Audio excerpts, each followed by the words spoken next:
8 के 8 चैप्टर्स नहीं करके जाऊंगी, मैं अपनी बुक के सिर्फ 5 to 6 चैप्टर्स ही करके जाऊंगी, तो भी मेरे फुल मार्क्स आ सकते हैं। इतनी चॉइस पेपर में होती है। एक चैप्टर करते हो आपका ध्यान किसी भी और चैप्टर की टेंशन में नहीं होना चाहिए, मैं वो भूल जाऊंगा, मुझे वो चैप्टर भी अभी करना है। तो आपको फोन अब जितना देखा ठीक है, जितना टाइम आपने वेस्ट कर दिया ठीक है, बट अब ये 25 डेज 20 डेज जितने आपके पास है, आपने बिल्कुल डिस्ट्रैक्शन फ्री रहना है। Hi everyone, this is Bharti, welcome to my channel Dream Maths. और आज बात करने वाले हम हर एक स्टूडेंट के बारे में जिसके एग्जाम फेब या फिर मार्च में। आप लोगों की डेट शीट आ चुकी होगी या फिर आपको ये तो पता लग चुका है कि मार्च के मिड में एग्जाम्स होंगे या फिर फेब के, मतलब आपको एक इंडिकेशन मिल चुका है। उससे पहले हम कॉलेज जा रहे थे, चाहे ऑनलाइन क्लासेस लगा रहे थे, कैसे भी पढ़ रहे थे, लेकिन जैसे हमें पता लगता है ना हमारे एग्जाम्स इस टाइम पीरियड में होने वाले हैं, उसके लिए हमें एक अलग सी प्रिपरेशन स्टार्ट करनी पड़ती है। सारे सब्जेक्ट्स को साथ मिलाना पड़ता है, सबके एक एक करके यूनिट्स कंप्लीट करनी होती है। तो उसके लिए क्या स्ट्रैटेजी रहनी चाहिए, सब कैसे होना चाहिए, ये सब आज हम डिस्कस कर रहे होंगे। चाहे आपकी तैयारी 0 लेवल पे है या फिर आप एक कुछ मतलब सिलेबस आप तैयार कर चुके हो, सबके लिए ये चीजें इंपॉर्टेंट होने वाली है जो मैं आपको आज बताऊंगी। सो ध्यान से चीजें नोट करना। सबसे पहली चीज मैं आपको स्ट्रैटेजी पे जाऊं, सिलेबस कैसे करना है, सब्जेक्ट्स कैसे अरेंज करना है, वो सब बताऊं। उससे पहले जो बहुत इंपॉर्टेंट चीज है वो है माइंडसेट। आपका एक माइंडसेट होना चाहिए तैयारी करने से पहले कि नहीं अब मैं पढ़ूंगा, अब मुझे तैयारी करनी है। अगर आपको नॉर्मल से सुबह उठना भी है ना एक टाइमली, उसके लिए भी एक माइंडसेट चाहिए होता है। आप रात को सोच के सोते हो कि नहीं मुझे सुबह इतने बजे उठना है, मुझे पिकनिक पे जाना है, या मुझे पढ़ने के लिए उठना है, या मुझे बाहर वॉक पे जाना है, चाहे कुछ भी, आपको सुबह का सबसे पहला काम उठने का भी, उसके लिए भी एक माइंडसेट चाहिए। ऐसे ही लाइफ का कोई भी काम हो उसके लिए माइंडसेट जरूरी है, कुछ भी अचीव करना है। तो पहले आपके माइंड में बहुत सारी चीजें आती है, मैंने बहुत टाइम वेस्ट कर दिया, मेरे पास टाइम नहीं है, मैं कैसे पढ़ूं, वो टेंशन क्रिएट हो चुका है, उसको साइड पे रख दो। आपने टाइम वेस्ट कर दिया, वो खत्म हो गया अब टाइम। अब आगे कैसे चीजें करनी है उस पर ध्यान देना है। अब उस टाइम के बारे में नहीं सोचना जो हमने वेस्ट कर दिया, उस टाइम के बारे में सोचना जो अब हमारे हाथ में, हम इसको कैसे बेस्ट प्रोडक्टिव बना सकते हैं। उसके लिए चाहिए माइंडसेट। नहीं अब मैं कुछ भी, जितना भी मुझे पढ़ना पड़े, चाहे मेरे पास 20 दिन है, चाहे 25 डेज हैं, चाहे मेरे पास 1 मंथ है, इन टाइम पीरियड को, इस टाइम पीरियड को मैं अपना बेस्ट टाइम बना दूंगा, एग्जाम की प्रिपरेशन में लगा दूंगा। अब स्टार्ट करते हैं कैसे एग्जाम की प्रिपरेशन आप स्टार्ट कर सकते हो। सबसे पहली चीज, आपने अपने जितने भी डेज है, 20 डेज 25 डेज, कितने भी आपके पास डेज है, उनको डिवाइड कर लो। 3 डेज 4 डेज आपने पर सब्जेक्ट देने ही है। अब डिवाइड करने से क्या होगा, जैसे आप एक सब्जेक्ट पढ़ते हो तो क्या होता है, आपको दूसरे सब्जेक्ट की टेंशन हो जाती है। लेकिन अगर आप पहले ये सोच लो कि मैंने हर सब्जेक्ट को 4 डेज देने हैं, तो जब पहला सब्जेक्ट कर रहे होगे, 4 डेज दे रहे होगे, आपको दूसरे सब्जेक्ट्स की टेंशन नहीं होगी। आपको पता है जब उन सब्जेक्ट्स की बारी आएगी, उन डेज में मैं उन सब्जेक्ट्स को भी पढ़ लूंगा। तो आपने हर सब्जेक्ट को 3 to 4 डेज देने हैं, अकॉर्डिंगली जितने आपके पास टाइम पीरियड है। 3 मिनिमम, मैक्सिमम 5 डेज, इससे ज्यादा नहीं। कम से कम 3 दिन तो आपको पर सब्जेक्ट देना पड़ेगा, और मैक्सिमम 5 दिन, 5 दिन से ज्यादा नहीं दे सकते आप किसी सब्जेक्ट को। तो आपने ऐसे अपने सब्जेक्ट डिवाइड करने हैं। अगर आपके पास 5 सब्जेक्ट्स हैं, 5 डेज भी दोगे, 25 डेज में आपका सारा सिलेबस रेडी हो जाएगा। अब डिवाइड तो कर दिया सिलेबस, उसके बाद करना क्या है, उसके बाद आपका डिपेंड करता है कि अगर मान लो आपके एग्जाम्स पैटर्न है जो वो यूनिट वाइज आता है, यूनिट 1 यूनिट 2 ऐसे आपका एग्जाम आने वाला है, तो आपने हर यूनिट के दो, मान लो आपके पास 3 चैप्टर्स हैं, हर यूनिट में सिर्फ 2-2 चैप्टर्स करने हैं। अगर आपके एग्जाम में आपको चॉइसेस मिल रही हैं, आप उसका बेनिफिट नहीं उठा रहे, तो फिर कोई फायदा नहीं। आपको पता है कि आपको 2 में से 1 क्वेश्चन करना है हर यूनिट में, तो आप हर यूनिट के सारे चैप्टर्स क्यों कर रहे हो, आपके पास चॉइस है। तो अगर आपके पास एक यूनिट में 3 चैप्टर्स हैं, आपको 3 के 3 चैप्टर्स करने की जरूरत नहीं है, आपने सिर्फ 2 चैप्टर्स करने हैं, या तो फर्स्ट सेकंड या फिर सेकंड थर्ड। फर्स्ट थर्ड मत कर लेना, या तो पहले 2 करने हैं या फिर लास्ट के 2 करने हैं, ये चीज का ध्यान रखना। अगर आपके पास किसी यूनिट में 4 चैप्टर्स हैं, आप सिर्फ 3 करके भी काम चला सकते हो, ये चीज का ध्यान रखना। अगर आपका यूनिट वाइज पेपर आना है, जिनके यूनिट वाइज नहीं है ना उन पे भी आती हूँ, लेकिन जिनका यूनिट वाइज पेपर आना है, मान लो आपको पहले आपने 4 डेज दिए हर एक सब्जेक्ट को, फर्स्ट डे आ गया उस सब्जेक्ट का, यूनिट में पूरे सारे चैप्टर्स मत करो। आप ये देखो कि मुझे इस 3 में से कोई 2 चैप्टर्स करने हैं, उन 2 चैप्टर्स को पढ़ना स्टार्ट करो। वो भी अगर थ्योरी है या प्रैक्टिकल है, कैसे पढ़ना है वो मैं अभी बताती हूँ, बट पहले सब्जेक्ट डिसाइड करो एंड यूनिट्स में से आपने चैप्टर्स डिसाइड करने हैं।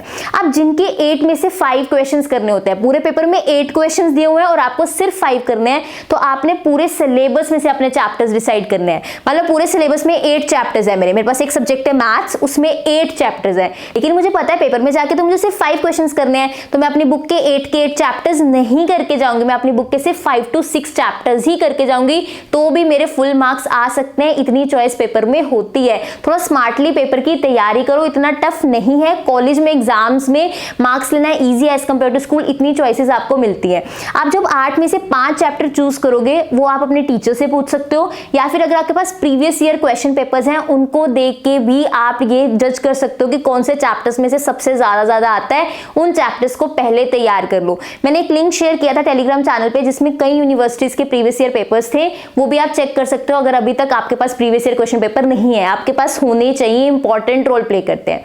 उसके बाद आपने चैप्टर्स डिसाइड कर लिए, आपने यूनिट वाइज सब काम कर लिया। नेक्स्ट चीज हमारे पास आती है कि थ्योरी कैसे पढ़नी है और प्रैक्टिकल कैसे पढ़ना है। चैप्टर डिसाइड कर लिया, चैप्टर पढ़ना शुरू किया, क्या मैं उसका पूरा क्रैम करना स्टार्ट कर दूं, मुझे एक लाइन आनी चाहिए? नहीं, ऐसा कुछ भी नहीं है। आपको हेडिंग्स लर्न होनी चाहिए, सब हेडिंग्स लर्न होने चाहिए।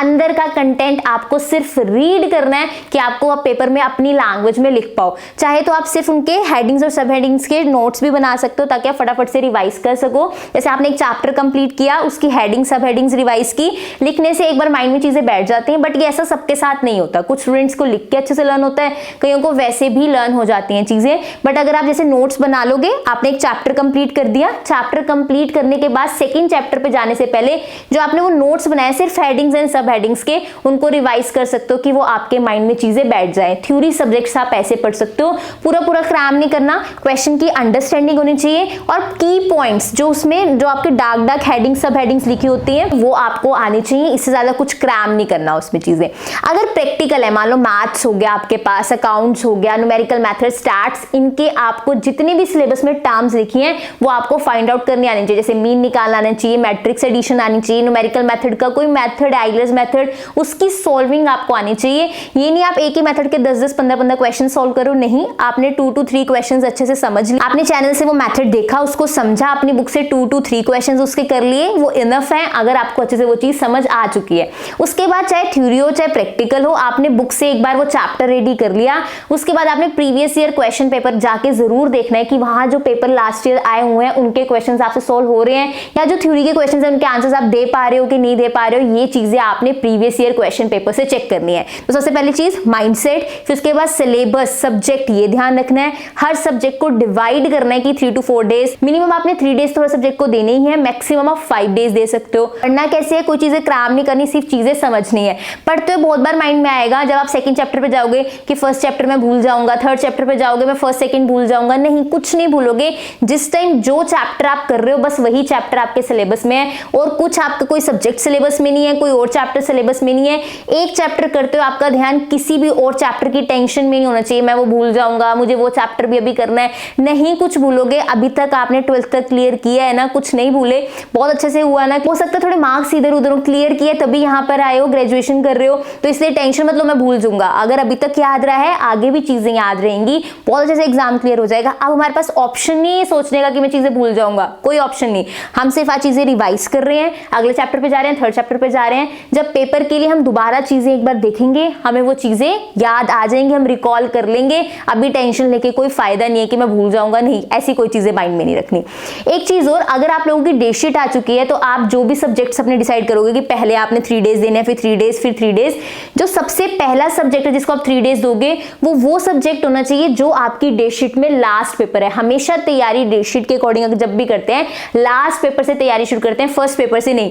लास्ट पेपर से तैयारी शुरू करी, सेकंड लास्ट, ऐसे करते करते आप एंड में उसी पेपर पे आ जाओगे जो आपका फर्स्ट पेपर है। तो आपको जो चीजें उस टाइम पढ़ी होंगी आपके माइंड में फ्रेश होंगे, और आप एग्जाम पे जाके, और वो एग्जाम में जाके आप इजीली चीजें लिख पाओगे, दोबारा रिवीजन की भी जरूरत नहीं पड़ेगी। तो लास्ट पेपर सबसे पहले करना, जिनके पास डेट शीट है, फिर सेकंड लास्ट, ऐसे आप चीजें अपनी कर सकते हो। डर के कोई फायदा नहीं है, काम तो करना ही है, पढ़ना है। और सच में कह रही हूँ, ट्रस्ट में, अभी भी पेपर क्लियर हो सकता है अगर आप 0 लेवल पे भी हो, अगर आप स्मार्टली अपने चैप्टर चूज कर रहे हो, स्मार्टली अपनी चीजें प्लान कर रहे हो और काम कर रहे हो। Now the last thing but the most important, आपको डिस्ट्रैक्शन फ्री रहना है बिल्कुल ही। मतलब आपको फोन अब जितना देखा ठीक है, जितना टाइम आपने वेस्ट कर दिया ठीक है, बट अब ये 25 डेज 20 डेज जितने आपके पास है, आपने बिल्कुल डिस्ट्रैक्शन फ्री रहना है। फोन से दूर का मतलब ये नहीं कि मैम मैं तो सिर्फ आधा घंटा देखता हूँ, फोन सिर्फ थोड़ा देर देखता हूँ, नहीं, बिल्कुल नोटिफिकेशंस ऑफ कर दो, कुछ भी है उसमें सब कुछ बंद कर दो, नोटिफिकेशंस ना, नोटिफिकेशंस आएगी ना, आप डिस्ट्रैक्टेड होंगे।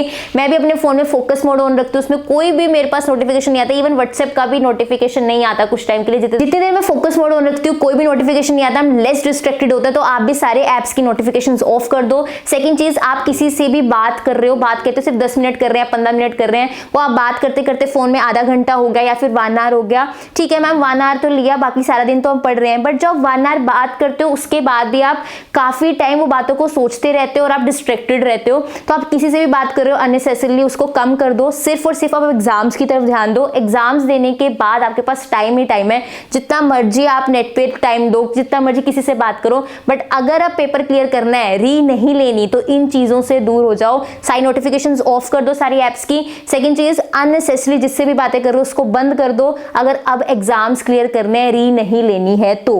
अब एग्जाम्स आने वाले हैं तो बस कुछ नहीं करना, देखो पढ़ना तो है, देयर इज नो शॉर्टकट कि आप बिना पढ़े एग्जाम्स क्लियर कर जाओगे, बट स्मार्टली पढ़ना है और टेंशन नहीं लेनी कि मैं चीजें भूल जाऊंगा, ये टेंशन छोड़ दो। और ये भी टेंशन छोड़ दो कि मेरे पास अब टाइम नहीं है, अब टाइम है, अभी भी आप 3 to 4 डेज पर सब्जेक्ट दे के पढ़ना शुरू कर दो, तो भी आपके सारे एग्जाम्स अच्छे से क्लियर हो जाएंगे। आपकी शीट पे सब चीज प्रेजेंटेबल होनी चाहिए, नीट एंड क्लीन लिखा होना चाहिए। हेडिंग सब हेडिंग्स डिफरेंट कलर के पेन से लिख के आना, अंदर एक्सप्लेनेशन आप डाल सकते हो अपनी एक्सप्लेनेशन, ये नहीं कोई भी सॉन्ग्स डाल रहे हो, अपने अकॉर्डिंग आप एक्सप्लेनेशन लिख सकते हो, लेकिन हेडिंग सब हेडिंग्स पे इंपॉर्टेंस देना, उसको आप मतलब किसी भी डिफरेंट कलर के पेन से लिखना कि वो हाईलाइटेड हो, टीचर को वो देख के पता लग सकता है कि आपको कितनी अंडरस्टैंडिंग है उस कंसेप्ट के बारे में। आई होप ये वीडियो आपको हेल्प करेगी और आप पढ़ना स्टार्ट करोगे अब।